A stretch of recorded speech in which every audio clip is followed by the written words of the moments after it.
The Kolbrin Bible, Book of Morals and Precepts, Chapter 56, Family Relationships, Mother.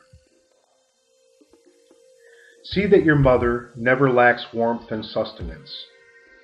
Cherish her in her declining years, as she once cherished you.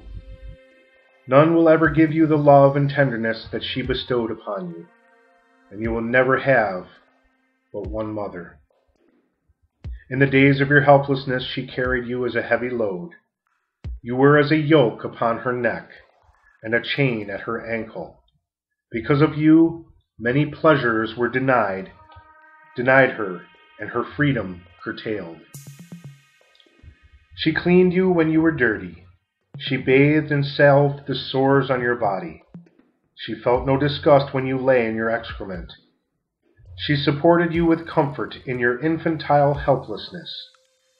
She never denied your plea when you cried for her breast, and you lay in her arms content in the knowledge of love and security. You grew beyond the years of infancy and were placed in the place of instruction. While you chanted your letters and absorbed the knowledge that fell from the lips of the masters, did she not come through the heat of the day unfailingly? Did you ever lack food or drink or the solace of her tenderness? When the task placed upon you was arduous, and your heart was heavy with the birth pangs of inspiration, when you despaired of success, did she not lighten your burden with encouraging words? Did she not make your homecoming an hour of joy and your playtime an hour of gladness? Did she not encompass your life with understanding and compassion?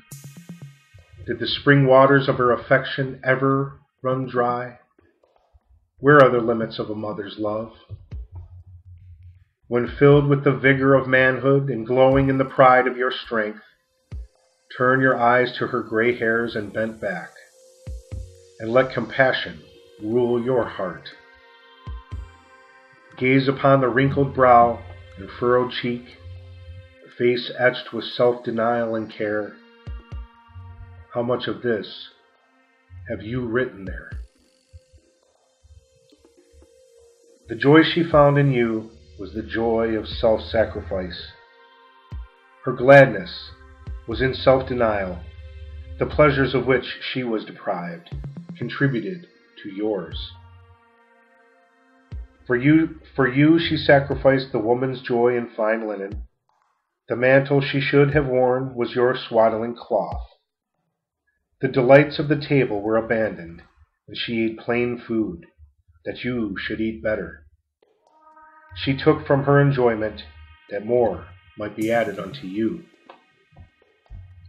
Now that you are a man and have outgrown the need for her solicitude and care, put her not aside in the lower chamber.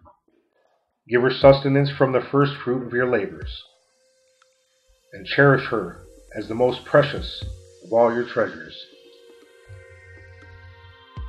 Let her hold her place in your household and enjoy the respect that is her due. Let it never come to pass that she has cause to complain to God regarding your treatment.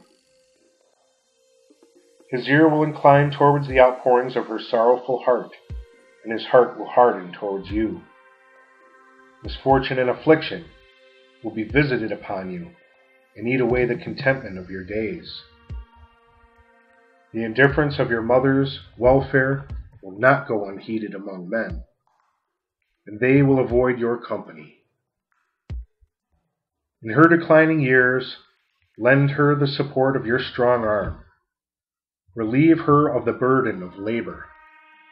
Treat her with affection and speak to her gently. Do nothing to cause her grief, and bear her infirmities with patience. The afflictions of aging bones will demand your consideration. Let the call not go unheeded. If the years have made her frail, treat her gently. Even as in the years long gone by, she was gentle with you in the days of your frailty. To a man, a mother represents all the finest qualities in womanhood. Therefore, treat her as the best of all women.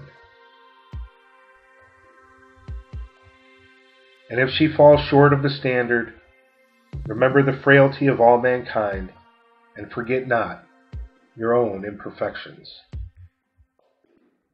The man who abandons his mother to want or leaves her helpless in infirmity is a reproach to manhood and an abomination to God. His soul is an ugly thing. When it comes forth in the halls of eternity, men will recoil from it in disgust. Respect your father and love your mother, that your days may be endowed with contentment and joy. He who withholds love and affection from his mother will never be loved and never deserves to be loved.